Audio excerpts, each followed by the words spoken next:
Welcome back to Stones Lanes in Norwood, and we here at Channel 5 are very pleased once again to be bringing you the 14K King of TV Bowling, our championship match.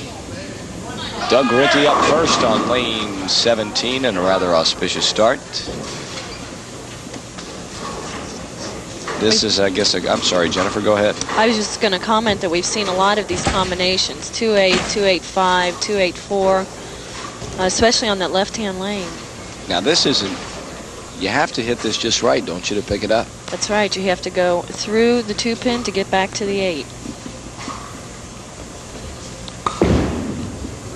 Not going to give it. Ooh, shouldn't speak so soon. The big hook got him a spare that time, Tommy. Ordinarily, that's not the way the average person's ball is going to make it. The average ball is going to deflect off to the right, send the pin off to the left, and leave the 8-pin standing. But the ball had enough on it to cut through. You see him sitting right there next to Joe Rochin. Joe has served the American Bowling Congress in this area for 50 years. That's right, folks. He's served the ABC for 50 years. He's Joe 85 Rochin. years old. Looks at least 72, wouldn't you say? I tell you what, you talk to him, and you better listen, because he can out-talk you. He's a silver-tongued devil, I'll tell you. Well, Dave Callery on that first shot proved why he's been lining his pockets with silver the last few weeks. 3 weeks in a row, our king. And he is the first and only this year to repeat as champion. Doug Rickey just sitting on the bench with his eyes closed, relaxing in between shots, knowing that this match is going to be no pushover against Dave Callery, our king of 2 weeks. 7 not going to go. And he's lucky to get that many because he took it wide. He did take it wide, Tommy. You pick it up. Let's take a look at it. The 5-pin is barely going to get over to the 7-pin. It's going to wobble, but not fall down. 5-pin, second one in the middle of your screen back. Now look, it's going to go the other way. I'm sorry. That was the 2-pin going to the wall, guys. Picks up his spare very appropriately, though. Yep. Qualifying next week will be going on at Loveland Lane, Saturday and Sunday, starting at 9 a.m. and Saturday, and 10:30 on Sunday for men and women, and also youths. Doug Rickey, frame 2. Oh. Bad break. You got that right.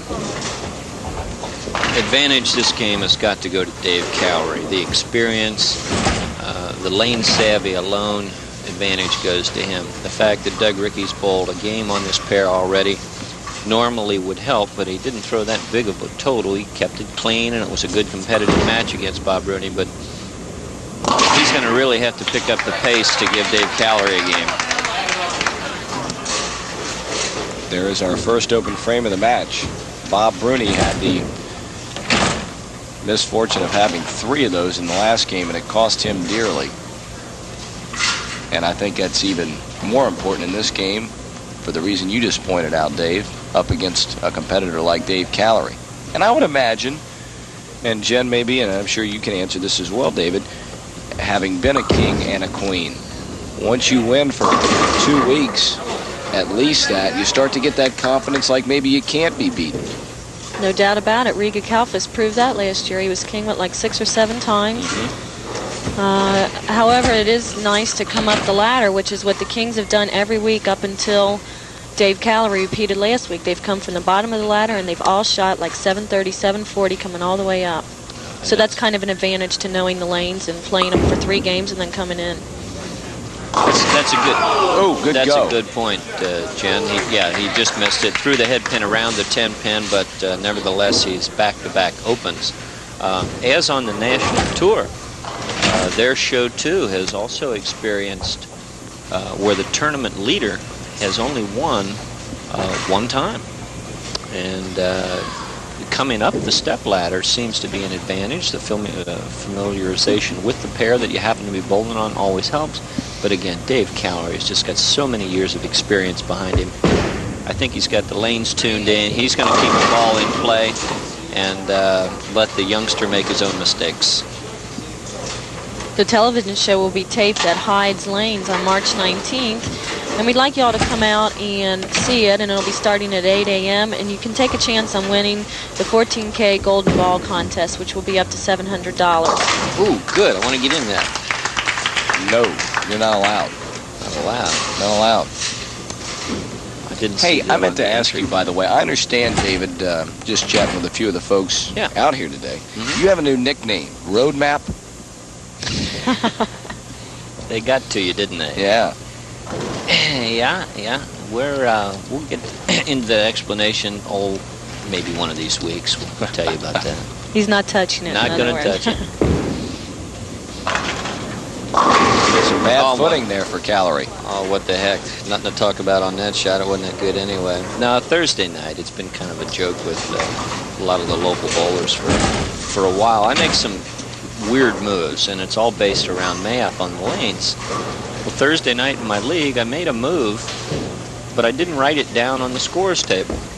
And I've had the flu for a couple of weeks, and I got up on the stand up on the lanes, and I had no idea where to stand. I forgot which dot and over what particular board, because I play half boards and I do all kinds of crazy stuff. And I got up there and I stared at everything, and I had no idea where to stand to shoot my spare, and I missed it by about a foot. So that's what they say on the road. That is a good thing to do. Get your piece of scratch paper and make your adjustments, and you can analyze your game that way. Where you stood, where you hit on the lane, and you can make moves off of that, because sometimes you do make so many moves that you forget which one worked. Good point. Doug Rickey, that one worked. I'll tell you what, he absolutely crucified him in the fourth ring, but he's got the 35 staring right at him against Dave Callery's 58. So he's got a few sticks to make up there, 23. Not insurmountable by any means. Plus, he's got the strike working, so maybe he can swing the momentum around a little bit. On lane 17. There you go. Came in a little too wide that time, but that was still a very, very good shot. Take a look at the angles, a little wrong on this, but the ball still does what it's supposed to do. The culprit's going to be the 6-pin, second one from the right-hand side of your screen. There you see it go to the channel, not have quite enough juice on it to come back out and get the 10 like it's supposed to. You hear that pop? That's his thumb. That comes from bowlers that learned how to bowl with a ball where the thumb hole was too big. So they got in the habit of cocking their thumb in the ball, and that forms an air pocket. And when the thumb then is extracted or pulled out, you hear that. Now, you know, I'm not saying whoever drills this equipment isn't drilling it correctly for the way he wants to throw the ball now, but that's how you get into that habit.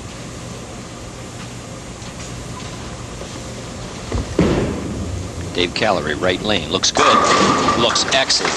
Good shot. Absolutely parted the ways. There's a Red Sea strike. First one of those we've seen. Watch it on the replay. The pinfall on this is the interesting thing. I knew he threw it well, but I didn't know it was this good of a shot. 3 goes back, 6-pin goes. That's a 3-pin. Just clip the right-hand side of the 6 and then lets the 6 fall out. 23-pin advantage for Dave Callery. With a strike up, he can make a 33 here with a strike for the double. Dave Callery trying to strike his way to a $750 payday as our king. A deflection shot there on the left lane, but again, keeping the ball in play. Look at him. He's thinking, okay, what do I try now? Let's get back to the moves we were talking about, Jen.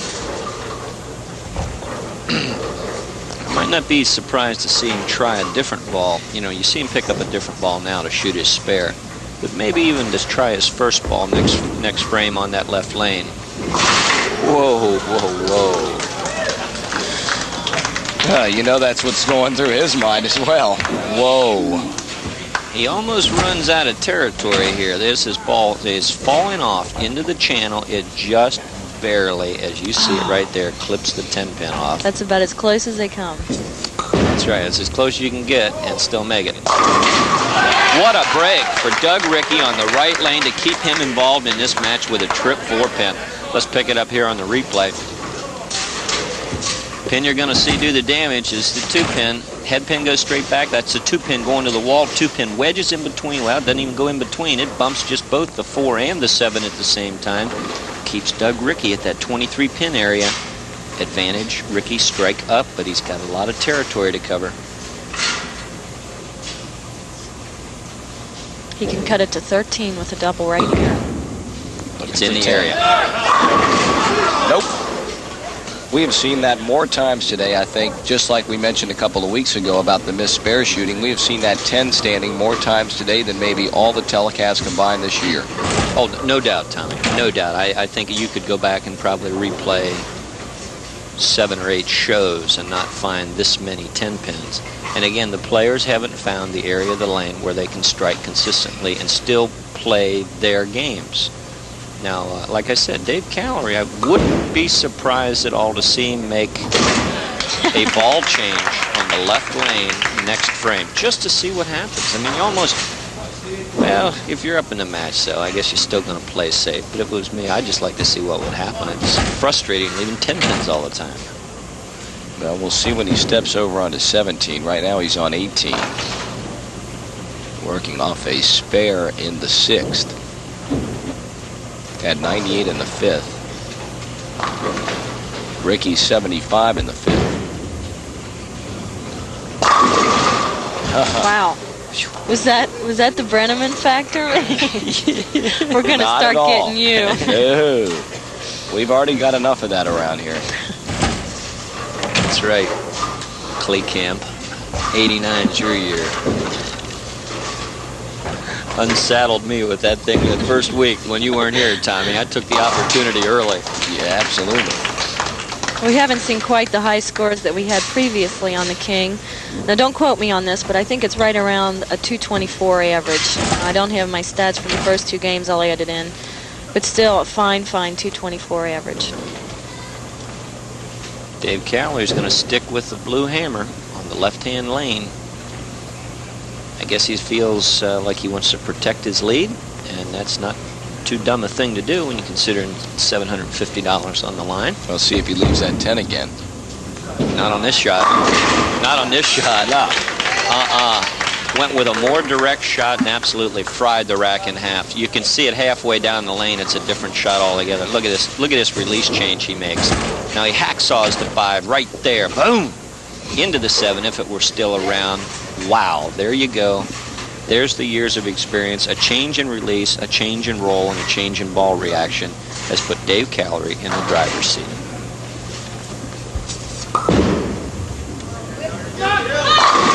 There he goes. Finally found that line in lane number 18.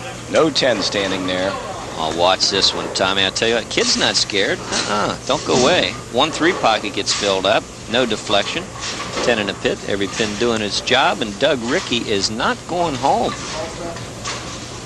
He can go out for a 204 game, which would better Dave Callery's pace of 197. Little hold up in the ball return here. So Doug will have a seat. And while we have the opportunity, a few of our proprietors out today. Yeah, we have Mike McDonald and his son Ryan. That Ryan, he's really a diehard for this bowling show. He comes out every week with his father. We also have Irv Hoinke and, of course, the Bettinghouse brothers, Bo and Jerry. And I'm not sure if Roger and Dan are here. Haven't seen them today. But they're normally out each and every week. They sure are. And qualifying today is being conducted at Holly Lanes out in Amelia. You can call there and make a reservation to bowl. Wide on lane 17. Not happy about it. That's right. Well, the 2-4-5, Tommy, giving him a little bit of a problem here. That was a critical frame, as Jennifer alluded to. He was, if he could have struck out, it would have given him 204. Callery going at a 197 pace. Now it changes the whole complexion of the game. It turns it around, swings it right back in favor of Dave Callery at his pace. He can spare strike to win. That's assuming he covers, and he does. There you go. You have to be impressed the way Doug has shot his spares today, especially the previous game. Made every spare, filled every frame. And that's what you got to do to win at this game. I'm sure we'll see him again on the telecast this year. And this man trying to make it 4 weeks in a row as our king.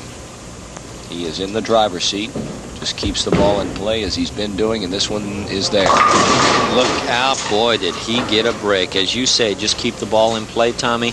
He almost made a potentially fatal error here. The shot that worked on the left lane and fried the rack in half rolls up early on him here. Goes right straight through the heart. The head pin goes straight back. You're going to see the 2 and the 3 go to the left and right, respectively.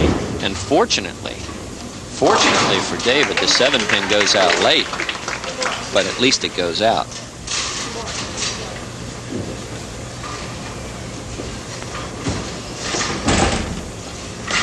Dave, if he just keeps up his pace, will shoot 197. And Doug has the potential of 184 if he goes all the way out. So he has to strike or hope for error from Dave Callery to have any chance at all. And that's the way you prevent error.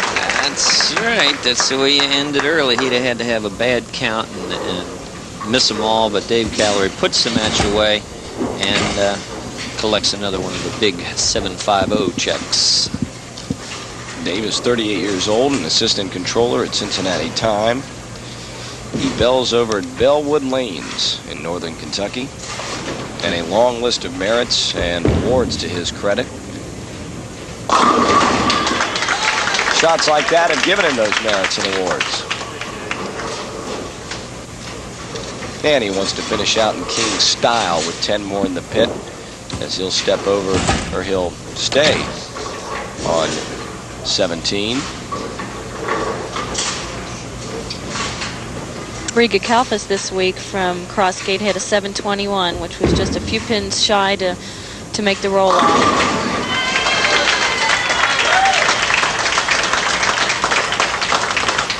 4 in a row.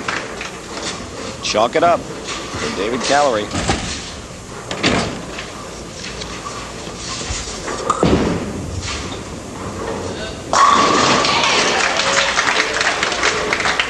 Doug really does throw a nice ball, and I'll be happy to see him back again if that should happen. He's got that nice roll. What did you tell me it was, Dave? What creates that roll? The spin on the ball? Yeah, spin on the ball. He goes around the ball hard, and he transfers the spin from the ball to the head pin, and then also to the 5 since he's driving through, and that's why he gets a very good pin action. It's a nice clean roll too, so I'm sure we'll see Doug back at some time. But Dave Callery, just the streetwise guy that he is, just figured out where to stay, where to play, to not throw an overly impressive game, but a win is a win is a win. Yep, and we mentioned at the top of the broadcast that Callery's been qualifying for our King TV show for better than 20 years.